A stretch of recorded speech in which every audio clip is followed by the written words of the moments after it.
Shalom Bapak Ibu Saudara-saudara yang terkasih. Mari kita awali hari kita untuk merenungkan kebenaran firman Tuhan. Kita berdoa. Ya Allah Bapa Surgawi, dalam Kristus Yesus Juru Selamat kami yang hidup, hati kami penuh dengan sukacita mensyukuri rahmat Tuhan hingga hari yang baru ini. Dari sepanjang malam dalam istirahat kami, dan saat ini merasakan begitu sejuknya dan lembutnya udara yang Tuhan hadirkan bagi kami untuk kami nikmati. Tuhan Allah, pada hari ini kami hendak merenungkan kebenaran firman-Mu. Berfirmanlah Engkau, kami siap mendengar. Biarlah Roh Kudus-Mu hadir bagi kami, memberikan hikmat pengetahuan yang benar dan baik untuk mengerti serta melakukan kebenaran firman-Mu. Dalam nama Tuhan Yesus Kristus kami berdoa kepadamu. Amin. Bapak Ibu Saudara-saudara yang terkasih, firman Tuhan yang menjadi renungan bagi kita hari ini tertulis dalam kitab Ibrani pasal 2 ayat 15. Demikian firman Tuhan. Dan supaya dengan jalan demikian ia membebaskan mereka yang seumur hidupnya berada dalam perhambaan oleh karena takut kepada maut.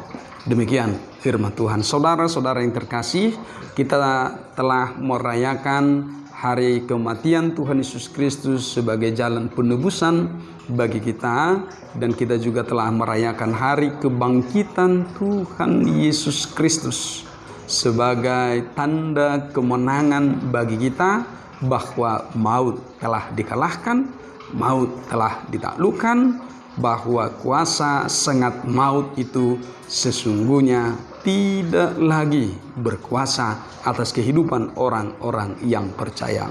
Saudara-saudara yang terkasih, bahwa semuanya itu terjadi oleh karena kuasa Tuhan Yesus Kristus.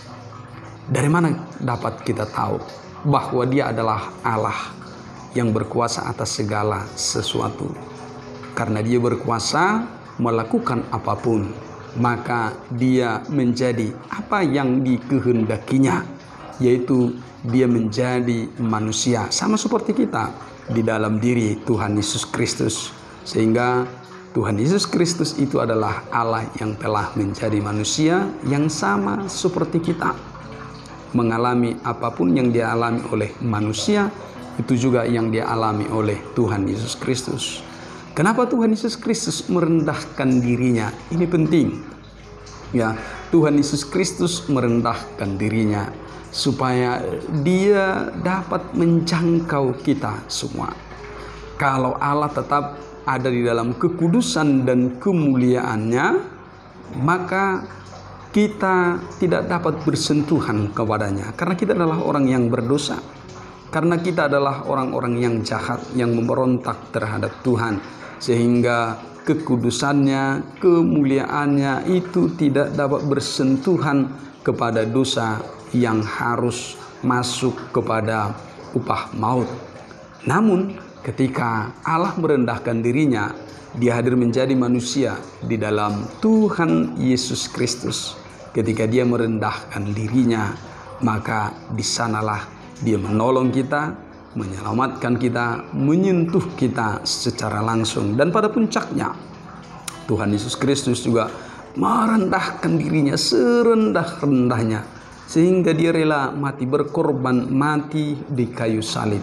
Saudara-saudara yang terkasih, pengorbanan Tuhan Yesus Kristus yang merendahkan dirinya ini adalah jalan untuk menebus kita dari hutang dosa. Kita punya hutang. Hutang itu harus dibayar. Maka siapa yang membayarnya? Kalau tidak ada Tuhan Yesus Kristus hadir untuk menebus kita, maka kita akan membayar itu dengan apa? Dengan kematian. Maka kita akan menerima kematian yang kekal, penghukuman yang kekal itu, karena risiko konsekuensi dari dosa itu sendiri. Karena itu Tuhan mau menyelamatkan kita. Dia membayar hutang dosa itu.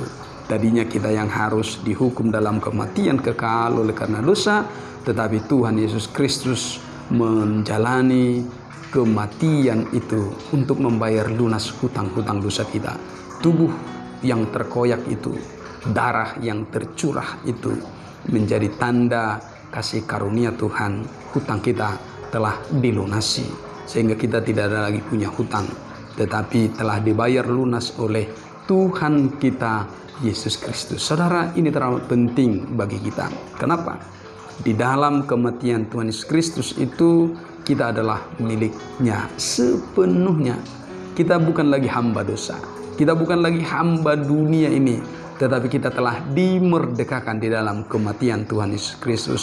Lalu dalam kebangkitannya itu menyatakan kepada kita bahwa ketika Tuhan telah menguduskan kita, mengampuni kita, maka tanda kemuliaan Allah itu begitu nampak lagi berdiri tegak di dalam kebangkitan Tuhan Yesus Kristus itu sendiri. Itu sebabnya kita bisa datang kepadanya. Kenapa? Karena kita telah dikuduskan, karena kita telah diampuni. Yesus Kristus di dalam kebangkitannya, dia tegak dalam kemuliaannya, maka kita bisa datang kepadanya karena kita telah menerima keselamatan yang kekal itu sendiri. Saudara-saudara yang terkasih, karena itu kuasa sengat maut itu tidak berlaku lagi.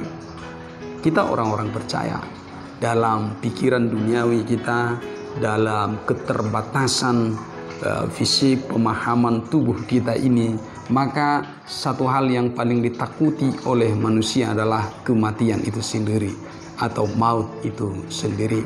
Tetapi sesungguhnya secara normal, secara alamiah, secara biologis, maka manusia akan mengalami itu semua, mengalami kematian.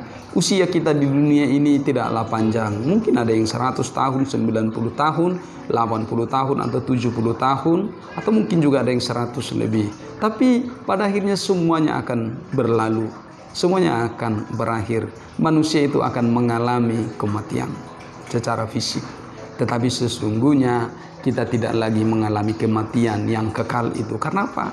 Karena roh kita, jiwa kita itu ada di dalam tangan Tuhan Yesus Kristus. Saudara-saudara yang terkasih, karena itu tidak ada yang perlu terlalu ditakuti dalam hal itu. Mungkin kita ketika kita menghadapi kematian atau keluarga kita kehilangan, kita berduka, kita sedih, ya itu sesuatu yang wajar, sesuatu yang normal. Tetapi ada pengharapan yang sejati kepada kita, bahwa orang-orang yang beriman kepada Tuhan Yesus Kristus yang telah menerima anugerah yang kekal itu, sesungguhnya mereka hidup di hadapan Tuhan, menerima kehidupan yang kekal. Fisiknya boleh mati, tetapi sesungguhnya rohnya hidup di hadapan Tuhan. Saudara-saudara yang terkasih, maka teladan apa yang perlu kita renungkan dalam firman ini? Maka mari merendahkan diri di hadapan Tuhan. Kita ini adalah milik sepenuhnya. Lalu yang kedua, mari merendahkan di hadapan sesama. Bahkan ini kadang-kadang perlu menjadi pilihan yang baik bagi kita, yaitu merendahkan hati serendah-rendahnya sampai tidak ada lagi yang mampu merendahkan kita. Mungkin kita yang memiliki gengsi yang tinggi, harga diri yang tinggi, kehormatan yang tinggi, mungkin ini akan terasa amat sulit, ya kan? Bahkan ada orang yang berani mempertaruhkan apapun, bahkan mempertaruhkan nyawanya demi harga diri. Ini pilihan-pilihan yang sering dilakukan oleh manusia. Tetapi hari ini firman ini mengajarkan kepada kita, belajar dari teladan Tuhan Yesus Kristus, maka kita hanya layak merendahkan diri di hadapan Tuhan. Tetapi di hadapan sesama kita perlu merendahkan hati. Rendahkan hatimu, rendahkan hati kita, dan pilihlah untuk terus hidup di dalam damai sejahtera Tuhan. Karena apa? Karena dengan memilih hati yang penuh dengan damai sejahtera, pikiran yang damai sejahtera, maka hidup kita akan tenteram, pikiran kita akan tenteram. Dengan pegangan yang teguh, jaminan keselamatan itu telah Tuhan hadirkan bagi kita. Maka ini menjadi trigger bagi kita, pendorong bagi kita, menjadi motivasi yang kuat bagi kita untuk terus belajar merendahkan hati di tengah-tengah dunia ini. Dengan begitu, anak-anak Tuhan, orang-orang percaya menunjukkan teladan Kristus itu sendiri. Menunjukkan wajah Tuhan Yesus Kristus yang sejuk dan yang lembut itu sendiri. Tuhan memberkati kita. Amin. Kami bersyukur kepadamu Tuhan atas firman hari ini yang mengajarkan kepada kami bahwa Engkau berkuasa atas maut, Engkau telah menaklukkan maut, sehingga kami anak-anak-Mu ini Tuhan adalah milik tebusan Tuhan, bukan lagi milik dunia ini, bukan lagi hamba dari dunia atau hamba dari maut, sehingga kami tidak lagi harus takut kepada maut, karena Tuhan Yesus Kristus telah menaklukkan itu. Ajar kami Tuhan untuk terus berpegang dan berpengharapan kepada-Mu, sehingga apapun yang menjadi pergumulan kami, tantangan kami di tengah-tengah dunia ini, biarlah Tuhan yang memenangkan kami. Bahkan ketika itu mengancam kami kepada maut, maka biarlah jiwa kami, roh kami dalam pemeliharaan Tuhan Yesus Kristus, sehingga pengharapan kami sungguh-sungguh nyata. Tuhan Allah, kami akan menjalani sepanjang hari ini dengan berani untuk hidup, menjalani kehidupan dan menempuh kehidupan ini dengan segala perjuangan bersama dengan Tuhan. Terima kasih Tuhan, Engkau yang menggenapi segala apa yang perlu, apa yang menjadi kebutuhan kami. Jangan biarkan kami jatuh ke dalam dosa oleh karena kemiskinan, oleh karena kekurangan, tetapi biarlah limpahan berkat Tuhan mengalir dalam hidup kami. Terima kasih Tuhan, ampuni kami atas segala dosa kelemahan kami, agar kami kudus di hadapan-Mu. Hanya dalam nama Tuhan Yesus Kristus, Juru Selamat kami yang hidup, kami bermohon kepada-Mu. Kasih karunia dari Tuhan kita Yesus Kristus, kasih setia dari Allah Bapa dan persekutuan Roh Kudus memberkati hidupmu hari ini, esok, dan sampai selama-lamanya. Amin. Selamat pagi, semangat pagi, Horas.